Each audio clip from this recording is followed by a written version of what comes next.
بسم الله الرحمن الرحيم. الحمد لله رب العالمين والصلاة والسلام على رسوله الأمين وعلى آله وصحبه أجمعين وبعد. میرے بھائیوں اور معزز خواتین، اسلامی تاریخ کا یہ درس جو امیر معاویہ رضی اللہ تعالی عنہ کی خلافت کے تعلق سے آپ کے سامنے پیش ہو رہا ہے، اور امیر معاویہ رضی اللہ تعالی عنہ کی خلافت میں کیا انداز رہا، کس انداز سے وہ چیزوں کو ہینڈل کرتے تھے اور کیا کیا معاملات خاص طریقے سے اس وقت پیش آئے، یہ کچھ باتیں ہیں جو آپ کے سامنے پیش کی جا رہی ہیں۔ آج آپ کے سامنے اسی سلسلے کی دو باتیں پیش کی جائیں گی۔ ایک بات یہ ہے کہ معاویہ رضی اللہ تعالی عنہ نے عثمان رضی اللہ تعالی عنہ کے جو قاتلین تھے، جنہوں نے قتل کیا تھا، ان کے ساتھ تعلق سے کیا سلوک کیا، یہ بہت مختصر سی بات صرف یاد دلاؤں گا آپ کو، پہلے بھی ذکر کیا ہے۔ اور دوسری بات جو ہے نا، انہی میں سے ایک ہے حجر بن عدی۔ حجر بن عدی، امیر معاویہ رضی اللہ تعالی عنہ نے ان کے ساتھ کیا سلوک کیا، آخر کیوں شیعہ لوگ اس مسئلے کو بہت زیادہ اچھالتے ہیں، اسے پیش کرتے ہیں، اور اس مسئلے کو لے کر کے امیر معاویہ رضی اللہ تعالی عنہ پر بہت زیادہ لعن طعن کرتے ہیں اور ان کی برائیاں بیان کرتے ہیں۔ تو یہ چیز بھی ہے جو کہ سمجھنا ہے، جاننا ہے۔ تو میں جو ہے آپ کے سامنے یہ دو باتیں پیش کرنا چاہتا ہوں آج کے اس درس میں۔ پہلی بات یہ ہے کہ امیر معاویہ رضی اللہ تعالی عنہ جو کہ عثمان رضی اللہ تعالی عنہ کے قاتلین، جنہوں نے قتل کیا تھا عثمان رضی اللہ تعالی عنہ کو، ان کے قاتلین سے قصاص لینے ہی کے لیے علی رضی اللہ تعالی عنہ کے ساتھ ان کی جو ہے وہ لڑائی بھی ہوئی، صفین کی وہ جنگ بھی ہوئی، اور جو ہے پوری زندگی ان کے ساتھ مخالفت ہی میں رہے، یہ ساری چیزیں ہوئیں۔ لیکن جب یہ خلیفہ بنے تو کیا ان قاتلین کو انہوں نے قصاص میں قتل کیا، ان کے خلاف مقدمہ چلایا، کوئی چیز ہوئی ایسی؟ یہ سوال ہے جو کہ اٹھتا ہے، کیونکہ اب تو ان کے ہاتھ میں ہی حکومت ہے، اور عام طریقے سے ہمارے یہاں کی حکومتیں جو ہوتی ہیں اس میں یہ چیز ہوتی ہے، اور آپ بھی کہیں ایسا نہ سمجھے، اس لیے میں اس بات جو ہے کلیئر کرنا چاہتا ہوں کہ جب کوئی حکومت پہ آتا ہے تو پہلے انتقام والی کارروائی کرتا ہے، بدلہ لینے والی کارروائی۔ تو کیا امیر معاویہ رضی اللہ تعالیٰ عنہ نے بھی ایسا کچھ کیا؟ کیا وہ انتقامی جذبات میں انہوں نے ایسا کچھ کیا کہ علی رضی اللہ تعالیٰ عنہ کا جنہوں نے ساتھ دیا، یا جو ان کے ساتھ رہے لوگ،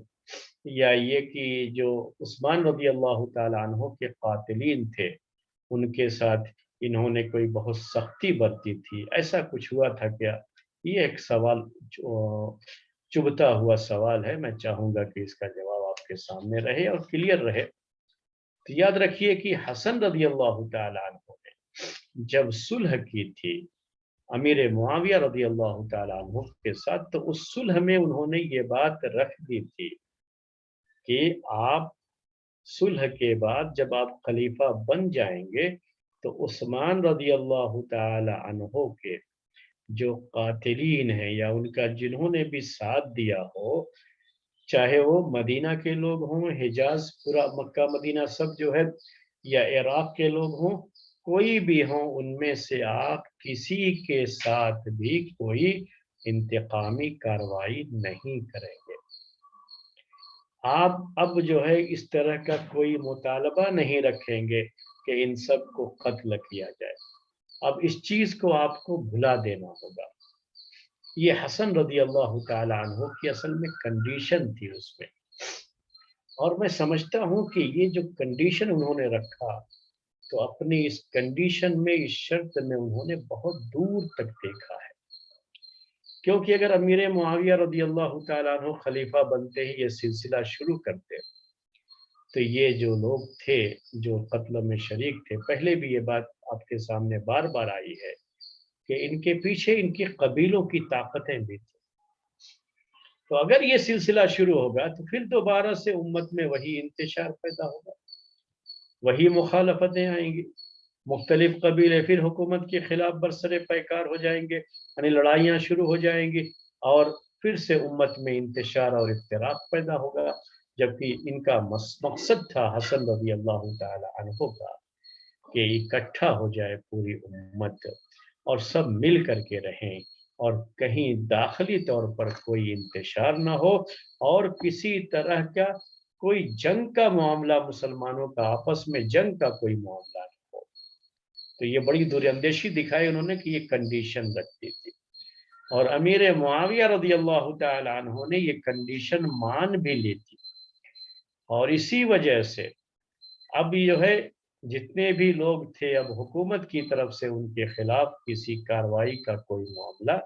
نہیں تھا، حکومت ایسی کوئی کارروائی اب نہیں کرنے والی ہے۔ اور اس سلسلے میں ایک روایت بھی ذکر کی گئی ہے کہ امیر معاویہ رضی اللہ تعالی عنہ کہ جب انہوں نے سفر کیا تو شام ان کا دارالخلافہ تھا، یعنی کیپٹل سٹی تو شام ہے ان کا، ان کے خلافت کے دور میں شام ہی یہ کیپٹل سٹی رہی، لیکن مکہ مدینہ تو لوگوں کا آنا جانا رہتا تھا۔ جب یہ مدینہ آئے تو مدینہ میں عثمان رضی اللہ تعالی عنہ کا گھر تھا، اور عثمان رضی اللہ تعالی عنہ کی بیٹی اس وقت جن کا نام عائشہ تھا، جب ان سے ملنے کے لیے گئے امیر معاویہ رضی اللہ تعالی عنہ تو انہوں نے اس وقت امیر معاویہ رضی اللہ تعالی عنہ کو یاد دلایا، وہ چیخ پڑی کہ میرے باپ کے قاتلین کیسے ابھی تک زندہ ہیں، اور کیسے یہ لوگ ابھی بھی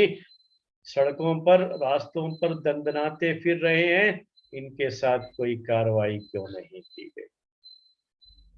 تو امیر معاویہ رضی اللہ تعالیٰ عنہ نے ان کو سمجھایا اس وقت، اور ان کو بتایا کہ لوگوں نے ہماری اطاعت کی ہے، ہماری بات مانی ہے، اور ہم نے صلح میں ان کے ساتھ ان کو یہ امان دے دیا ہے، ہم نے یہ سیکورٹی انہیں دے دی ہے کہ ہم کسی کے ساتھ کوئی کارروائی ابھی نہیں کریں گے، اور ہم نے ان کے ساتھ بڑے صبر کے ساتھ جو ہے اس بات کو صبر کا گھونٹ پی کر کے ہم نے اسے تسلیم کیا ہے۔ اور یاد رکھو کہ اگر ہم ایسا نہیں کرتے تو پھر امت کا یہ معاملہ اکٹھا نہیں ہوتا، اور آج بھی ہم تمہارے لیے اور تمہارے گھر والوں کے لیے ہمارے دلوں میں بہت جو ہے ہمدردی ہے، اہمیت ہے، لیکن ابھی ہم اس پوزیشن میں نہیں ہیں کہ ہم اس سلسلے میں کوئی کارروائی کریں، کیونکہ ہم اس سلسلے میں ایک معاہدے سے بندھے ہوئے ہیں، ہم نے جو ایگریمنٹ کیا ہے صلح میں اس سے ہم بندھے ہوئے ہیں۔ تو یہ ساری باتیں جو ہیں ہوئی، اور اسی وجہ سے امیر معاویہ رضی اللہ تعالیٰ نے ان کے خلاف واقعی معنی میں کوئی کارروائی نہیں کی، کیونکہ ایک مسلمان ہے، صحابی ہے، جو عہد کیا ہے، جو ایگریمنٹ کیا ہے، اس کے خلاف تو نہیں جا سکتے، جو کنڈیشن جس کنڈیشن کو مان لیا ہے اس کے خلاف وہ نہیں جا سکتے تھے، اور انہوں نے ویسا کیا نہیں جو ہوتی ہے ذمہ داری ایک بادشاہ کی، ایک امیر کی، ایک حاکم کی، ایک خلیفہ کی، کہ جو اس نے عہد کیا ہے اس کو پورا کرے، بلکہ ایک عام مسلمان کی بھی یہ ذمہ داری ہوتی ہے۔ تو امیر معاویہ رضی اللہ تعالیٰ عنہ نے بھی یہ ذمہ داری اچھی طرح سے ادا کی۔ لیکن اسی سلسلے میں ایک نام آتا ہے حجر بن عدی کا۔ حجر بن عدی رضی اللہ تعالی عنہ یہ کون ہے؟ ان کے تعلق سے بہت سے تاریخ لکھنے والوں نے یہ بات لکھی ہے کہ یہ صحابی تھے، اسی لیے یہ مسئلہ زیادہ گمبھیر بھی ہوا کہ عبد الرحمن حجر بن عدی یہ کیا تھے؟ صحابی تھے، جنہوں نے ان کو صحابی لکھا ہے اس میں سے ابن عبد البر ہیں، جن کی صحابہ کے بارے میں کتاب الاستیعاب ہے، ابن اسیر ہیں جن کی صحابہ کے بارے میں کتاب اسد الغابہ ہے، اور اسی طریقے سے